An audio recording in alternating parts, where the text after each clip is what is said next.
got to be very careful. After insulting virtually every known ally we have at the G7 summit, Donald Trump then left and went to Singapore, where he met with Kim Jong-un. Now, I want to remind you that when President Obama was friendly to Cuba, everybody called him a traitor, basically, and that he was disrespecting our allies and making cozy with a guy who was a desperate leader and who had killed his people and who was a tyrant and who was against democracy. Trump virtually dismantled every relationship. Trump got mad at Canada, mad at us. Canada, the people, I mean, they don't even send troops to war. They just send maple syrup. How do you get Canada mad at you?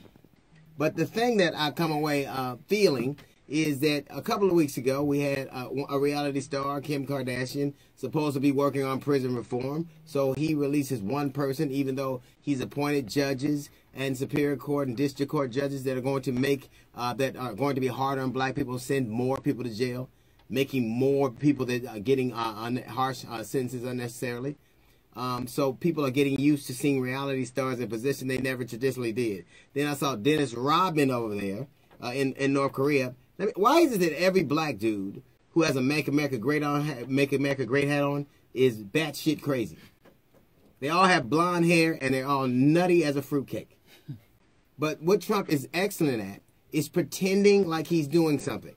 Now, after all these pictures, now let's be clear. North Korea has signed 8 such pacts where they promised to do things that they did not. They promised to do things that they did not do, and Trump promised it. I believe they're going to denuclearize when we see his taxes. Because two liars getting together and lying to people who want them to be successful, lying is not a big deal. North Korea has been in this position all the time. And after all those pictures and all of those things and all, he talked better about North Korea, the leader of North Korea, than he did about Canada, than he did about France, than he has about England. He said more things about a Russian dictator and a Korean dictator than he has on our own allies.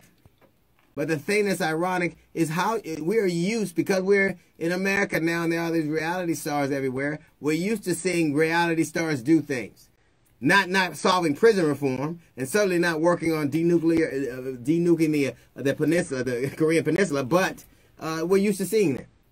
And he is used to doing what reality stars do. He's used to doing things for effect, for ratings. He's used to doing... The reason he gets to do this is because the economy is humming along, and that economy he owes to Barack Obama. That's just the truth.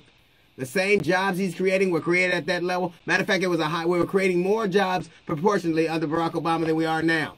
The economy he enjoys, he did nothing. It's like a car going downhill and you taking the governors off and saying you're responsible for the speed it's picking up.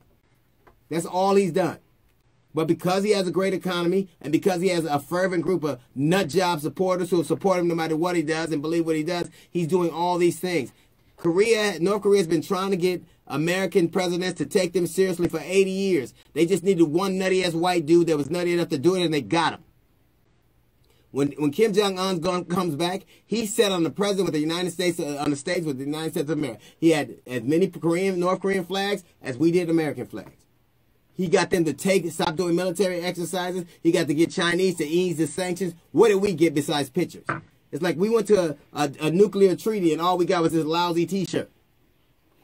And that's all that happened. And people are calling it a success. Well, if I didn't call him Rocket Man, maybe he wouldn't have took us serious and we wouldn't have met with him. That's Trump says. He called him a nut job and he still got the meeting.